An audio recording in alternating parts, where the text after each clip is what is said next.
So I'm just going to go over some basic tips, pointers on how to maintain and break down your new 1/6 scale crossbow. So when it comes to you, it's going to come like this with a string loosely on here. I like to store my string like this because it keeps it from unwinding, and the number of winds on the string directly translates to the brace height of the bow. There is a drawback though, is the edges of the bow will eventually start cutting your fibers. For someone like me where I can make a new string, it's not a big deal, but if you want to increase the longevity of your string, you're going to want to put it on like a wood dowel or a zip tie or something when not in use.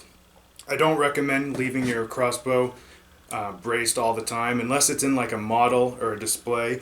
If you want to keep it as powerful as it can be, de-string it when you're not using it. But it's not the end of the world if you want to keep it strong, but over time it will lose some power. Just because any springs do. That's the nature of it. So when you get it, you want to bend your bow and slide your string down to the nock, just like that. And this is about the brace height I prefer. Now, a shallow brace height with the strings down like here, that's going to be all raw power and distance, but you're going to sacrifice accuracy. The further the brace height goes back, the less powerful it is, but it's much more accurate. Noticeably so, the bolt will fly straighter. So I prefer to keep it further back. You'll still get distance out of it, it just won't hit as hard, which is actually good. You end up breaking less bolts. So now that you're strung and set up, I'll show you how to pull it back. Now, when you're pulling it back, you always want to make sure you're doing both sides even, so one side's not pulling more than the other.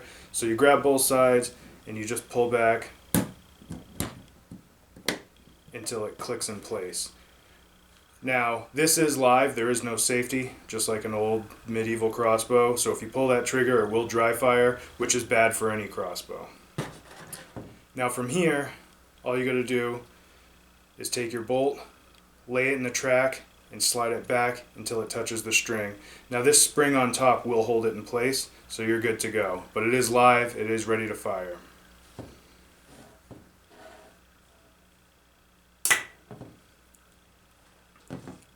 Okay, now in your package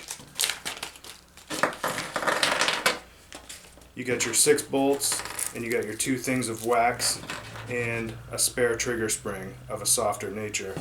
So you're going to take the harder wax and every once in a while you're going to rub it on the string as close to the nocks as you can get, and then you're going to work it in. That wax is what keeps the string from coming apart. It's friction. And then the softer of the 2 waxes is for the actual slide of the crossbow. So for that you're going to want to go as sparingly as possible, because if you get too much on the string, you'll have a hard time gripping the crossbow nut.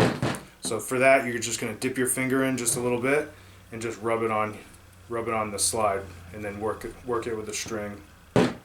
Now don't worry about getting wax all over the stock. This is finished in polyurethane and the wax will actually just polish it. So take a cloth out, buff it, and you can bring it to a shine quite nicely.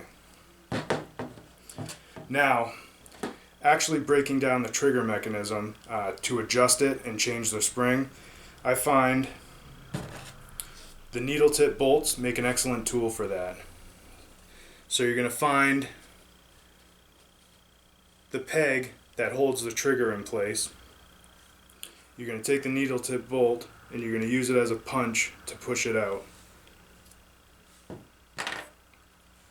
Now that trigger is spring loaded, so you want to be careful, hold the trigger in place when you pull that pin, and then you want to pull back on it and bring it down like that, and that's how you won't lose the actual trigger spring. So now you got it apart, you can pull your spring out, and you can see there's a little set screw right there, and that's what's going to adjust the trigger. So you take an Allen wrench. If you tighten it up, you're going to have a much looser trigger. It's going to be able to go a lot further back. If you loosen it, very small turns, you're going to find it stops, and it's going to stop how far the nut can roll. It will come to you with the optimal settings, but over time you're going to find you want to tighten it up a bit. Not necessary, but if you're a guy who likes to adjust everything you own, you're going to want to tighten it up a little bit. So from here, you could put the new softer trigger spring in. I prefer the tighter one, but it's always good to have options. Now putting it back together, I will admit it's kind of tricky, but anytime you're dealing with miniatures, things get tricky. So spring in, you want to go in backwards like this.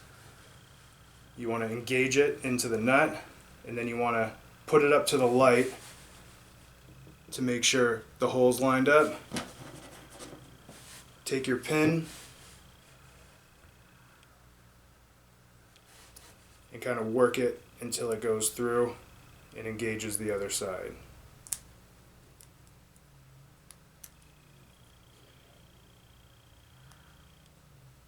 There.